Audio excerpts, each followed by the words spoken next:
First off, welcome to my hometown. I actually grew up about 5 miles from here, so I was going to bring a king cake, but then my mom taught me if you didn't bring enough king cakes for everybody, we couldn't do this. But listen, very, very honored to moderate this panel. We had a prep call, and I was just blown away by the knowledge beyond just what we experience as the NFL itself. So I'm going to dive right in here. Caitlin, we talked a bit. We heard Tim and we heard Marissa earlier talk about Big Brother, Big Sister, and that partnership and the relationship with the NFL. Touch a little bit on the purpose and the social impact that plays in the NFL, and specifically around, the initiatives, maybe some of your favorites and some that come to mind for you. This is like a stellar question. I'm excited. I'm Caitlin. I work on all of our cause and purpose marketing, and I think there's a lot of different things to talk about with that question, but Big Brothers Big Sisters is one of many partners that we have that we work really closely with our social responsibility team within the NFL, and with all of our partner organizations, and with each of our initiatives and all of the marketing campaigns that we have, really across all of them, we try to integrate those partners that do the work or actually out across the U.S. that are doing the work into a lot of the content, whether it's advertising campaigns or social content, and really making sure that we're using the massive platform that we have as the NFL, and that massive audience that we're able to reach to really lift it up their brands as well. I think I'll talk about my favorite initiative, and that's My Cause, My Cleats. It's my favorite because it's really all about the causes and the organizations that the players really care about and they're super passionate about, the work that they're doing, whether it's their own organizations or ones that they've supported for however many years. And they get really excited to be part of any content around the campaign itself or the initiative. But that's just one part of the story of their work. And it's they're doing the work like with all of the initiatives that we have, from the social responsibility lens. That work is being done by the NFL and by the players all year long. But we use different points throughout the season to really highlight it on field, in the advertising, and showing up in our broadcast or our social content. But I think it's really cool to see the different, the wide variety of causes that our players are really passionate about.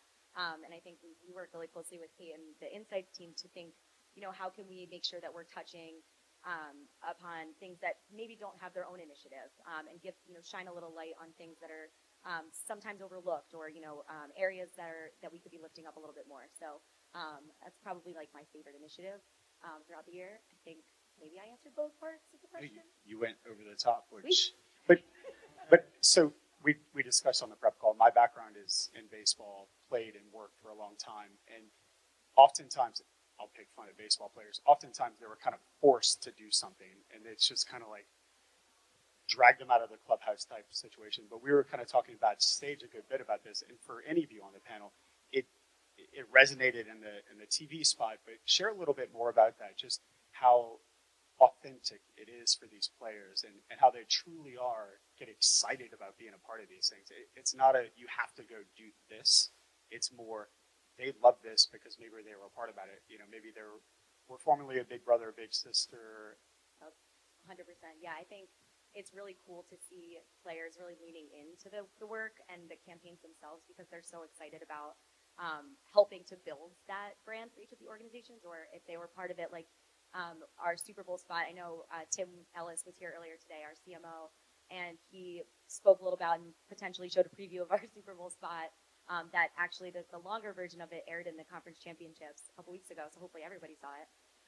But we had a lot of our partner organizations featured within their Inside Out initiative, Special Olympics, and Big Brothers Big Sisters. And Ian and I were kind of talking about this a little bit ago, but it's really cool working on a lot of the advertising campaigns where we do interact with players and have them in spots. And we also have the opportunity to include actual people from the organizations to portray. There's real kids in that spot that are Big Brothers, part of the Big Brothers Big Sisters organization or Special Olympics, Inside Out and such, and that's across all of our campaigns. We really try to make sure that they're authentic and genuine and resonate with everyone. We want to make sure that everybody can see themselves when they view the spots, and I think that's really cool, because the players that we work with are doing work in this space, and that's really important to us, and really, you know, ties into that authenticity.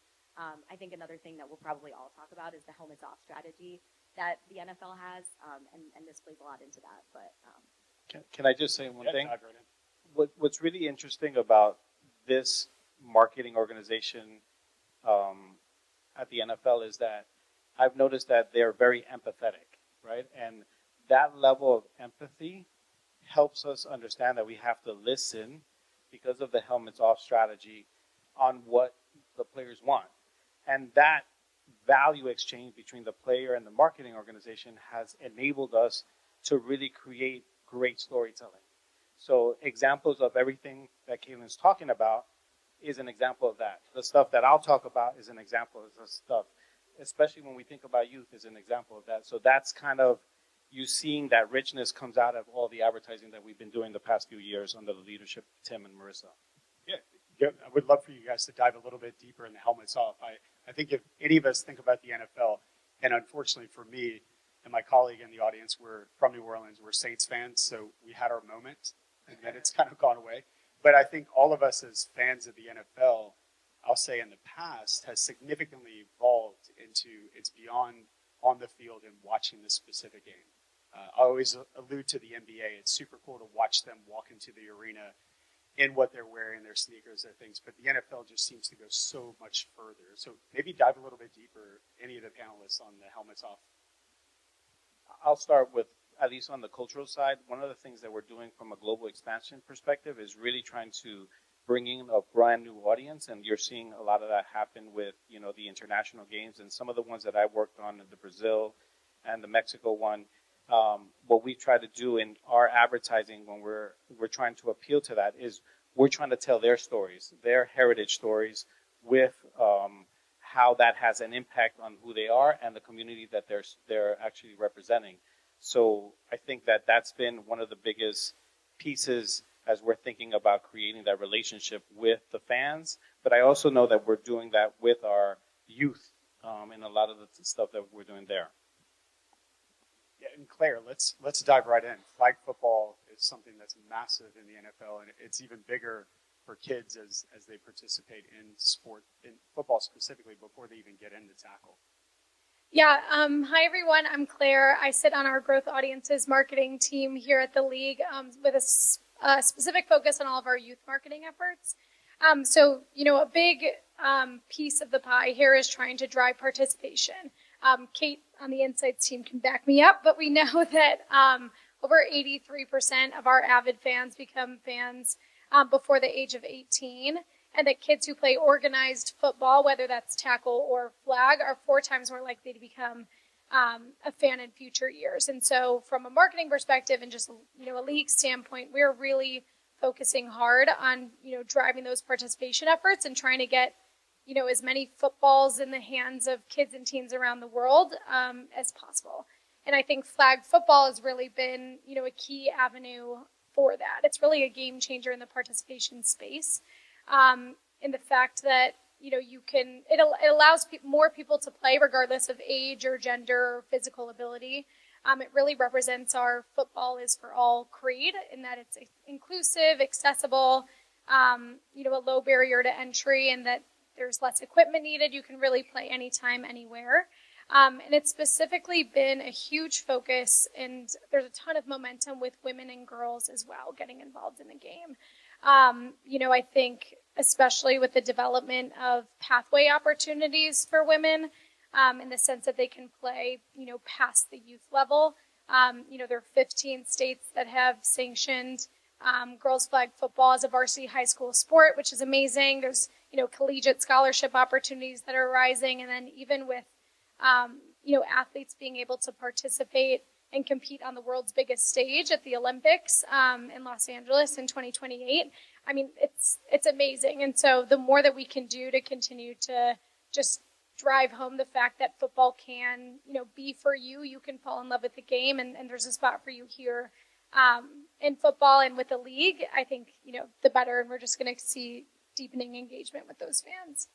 Yeah, and those of you who attended CAN with Brand Innovators, Javier, maybe touch on that a bit. We had the pleasure of meeting one of the best flag football players actually be a female culturally, and then excited about LA coming up. Yeah, I mean, you're referring to Diana Flores, and you'll probably see her around. She's here all week. It's been really a lot of the work that Claire's referring to is a lot of that youth work and making sure that we're emphasizing that. And that happened a few years ago by putting her on the center stage with one of our Super Bowl spots. And we've seen the excitement of that, especially within the Latino community and the international community, about flag. And we're really pushing that effort, and you'll see a lot more of that as we continue in the next few years. Caitlin, from an insights perspective, how do you follow that new fan specifically? You know, when people think about the NFL fan, it's like, well, obvious. You like football, you're going to become a fan. If you live in X city, you live in Philly, it's hard pressed that you probably aren't going to be an Eagles fan. But maybe give us a little under the hood, a little bit more in depth on, you know, how you guys analyze that. How do you look at all these different programs, especially at the youth level, and then watch that fan develop? Yeah. So I would, first of all, Claire, thank you for being rooted in data and insights as it relates to the flag strategy. I love to see that. I would say, and also just tying back into international, I think one of the things that we see that is just undeniable is that driving people to play the game is critical for us to have more avid fans. As we think about international, which Javier touched on, that multiplier fandom effect is only greater because there's different ways that you can become kind of trial out the NFL. It's different, being in the U.S. versus being global. So my team specifically prioritizes developing a deeper understanding of what people around the world think, feel, want, to really act as that voice of the fan and understand what are the things that drive people to become fans of the NFL and how can we leverage that. So participation is one example. I think another example is we've seen through a lot of our data that having an attachment to a team gives you a rooting interest. It creates a deeper connection and it's less fleeting. So how can we, especially as we think about our global expansion abroad, how can we deliberately drive people to become fans of teams and create that deeper connection? So culturally, Javier, let's dive into this. We've seen some phenomenal games. We've seen the travel of the fandom. I know New Orleans played in London 2 years ago, but you specifically, the Eagles in Brazil. Yeah. You have a phenomenal story, but taking a step back, the cultural impact. When you think outside of the U.S., everything is actually football. Touch on that a little bit more. Like, how difficult is it for you to go into a market that is heavily pro soccer, and football is a new sport? And obviously, you guys have made massive headways into that space. But how do you respect the culture while introducing one of the largest brands globally? I think the biggest thing is what you just said, respect, right? And the idea of making sure that you're connecting with the right communities there, and emphasizing certain things that are really important, those rituals that are important to that particular community. So as we thought about Brazil, a lot of the work there was really to finding the right influencers and creators that love sport, that love football, but also soccer, or what we call football. And then trying to integrate those kind of rituals and sensibilities into our advertising and activations throughout leading up to the actual game itself, and then continuing that relationship with those folks, and then at the same time fueling the participation within the community so we can continue to focus on that. And then putting a team out there that actually respects and works with that community. And more for off the cuff here, culturally, the athletes that participate in the NFL has significantly changed as well. Obviously, a lot to do with the different programs. Are you using those as influencers within the NFL? And are those individual players, teams helping drive, like, hey, I want to go to my hometown of Ireland to play? Yes, we are. So one of the key we did as from an advertising, we created an called For the Culture, Por la Cultura, and we emphasized one of our one of our only Brazilian players, Santos, who's from the Chicago Bears, but we actually brought him in there. We actually asked him for the sport, even though it was a different team playing, and that creates a little bit of momentum. It becomes an influencer and, you know, a galvanizer to the sport there. And we are continuing to do that. Also, we have a program called the International Pathway Program, where we're looking for international players and we train them and then we put them within the system. So that's one of the initiatives to continue to grow and internationalize the players that we have currently. Yeah, and on the prep call, you told me you had a story. You didn't tell me, but the Eagles Brazil game in Brazil. I can't remember what story I'm referring to, so when I remember, I'll come back to you on that one. Okay. I swear to you, it's in my notes. That's my fault, Javier. It's all good. So going back to the being purposeful culture, but then also, you know, all the big things that the NFL's doing in the U.S., are you guys looking to bridge into a similar to helmets off, cleats program, Big Brother, Big Sister international as well? Are you tapping into that side? Yeah, we are. So we also work really closely with our international team to, you know, some of the partner organizations have a national footprint, or I'm sorry, an international footprint. Some, you know, if they're partner organizations or grant partners of maybe Inspire Change, maybe a little bit more national, but still making sure that the message can resonate broadly, whether it's, you know, across the U.S. and outside of that. So for our Super Bowl cause spots specifically, you know, we worked with our international team. It's a message that, you know, every kid can be somebody if they have somebody to show them the way. So it's really a message that applies to everyone. And it's a beautiful one. It's really impactful. And we worked, you know, to make sure that that was seen internationally as well and will continue to be seen.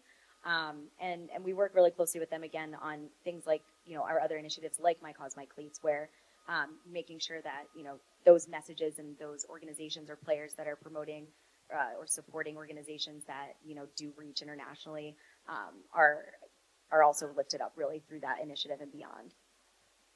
And Claire, since we're obviously at a marketing brand conference right now on stage here, touch on maybe, it seems easy, but how is the NFL interacting with individual teams themselves, making sure that the brand is cohesive, but more importantly, the causes fall in line with the NFL in the broader marketing ecosystem? Sorry, the clubs themselves, or? Yeah, within, so for example, the Rams, if they have their own marketing initiatives, give us an idea of like how maybe the NFL has brand guidelines specifically around, hey, causes that you're talking about, initiatives, but then go in more depth. That's you? Yeah, that's the guy.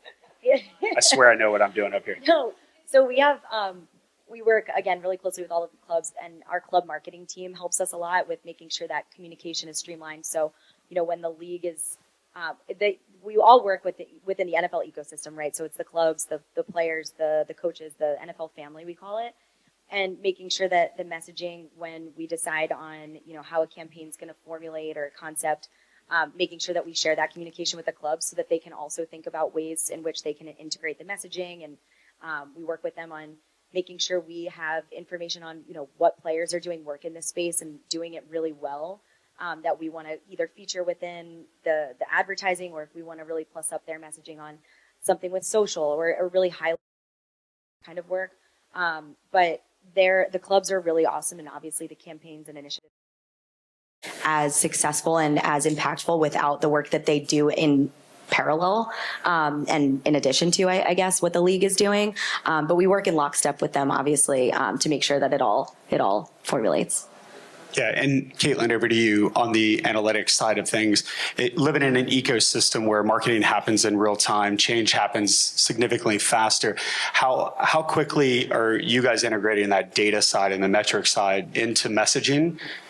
Obviously, social moves a bit quicker than TV, but maybe give a little bit more on that. Yeah, I would say social listening is a core component, and it's in real time.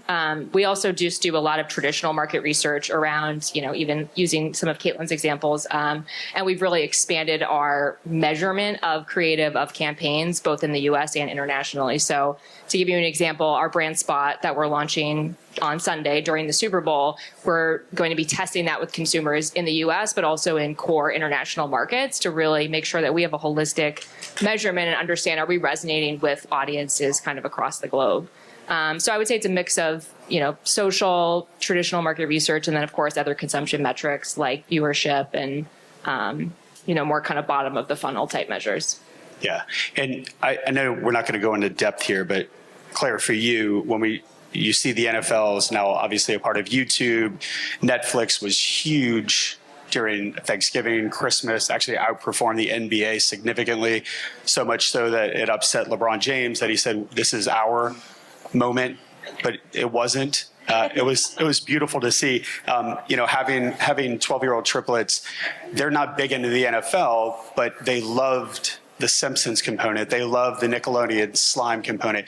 Go in a little bit more depth about that and how that technology has affected and actually maybe captured new audiences. Yeah, definitely. So I think from a consumption standpoint, we all realize that the next generation of fans they're not consuming NFL content or any content in general the same way that they have in years past. I don't know that a ton of kids these days are waking up on Sunday streaming or watching Red Zone for hours on end. And so it's kind of our job to be able to find these unique and innovative ways to really bring our content to them in the places where they're already consuming. And so, like you touched on, I think from a youth marketing standpoint, we've really been leaning heavily into alternative broadcasts, altcasts.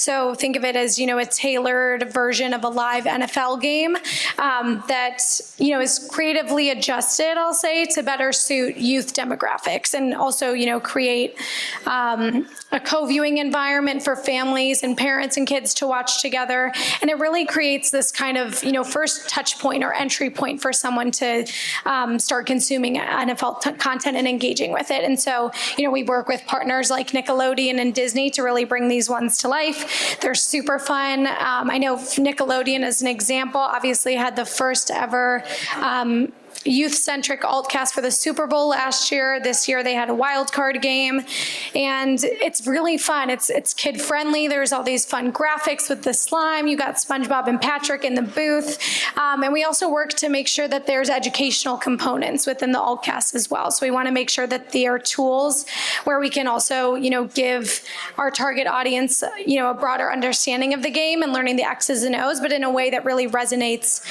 with them. So we've seen a lot of success on kind of the altcast front, definitely something we're going to continue. But again, I think it's really just figuring out ways that we can kind of morph what we're doing still in an authentic manner, but in a way that resonates with who we're going after, knowing that they're, consuming content in a different way than ever before.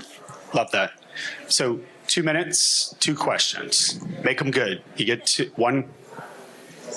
Can you talk a little bit about the seasonality and participation and what do you guys do in the off-season? Whether it's play or pauses, or do you see a spike in content consumption that drops after the season's over? And how do those programs sustain themselves throughout the year beyond online and draft? Yep, I can touch on the participation side in flag football specifically. I would say the off season is actually our season for flag because we are trying to time it with kind of key registration windows for kids and teens. So we do a lot of our heavy lifting in the summer, actually. June through August is that time frame to really drive those signups for the fall period.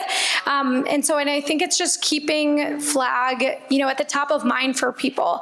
I think we did a really great job by launching the NFL Flag Championships last summer in July in Canton.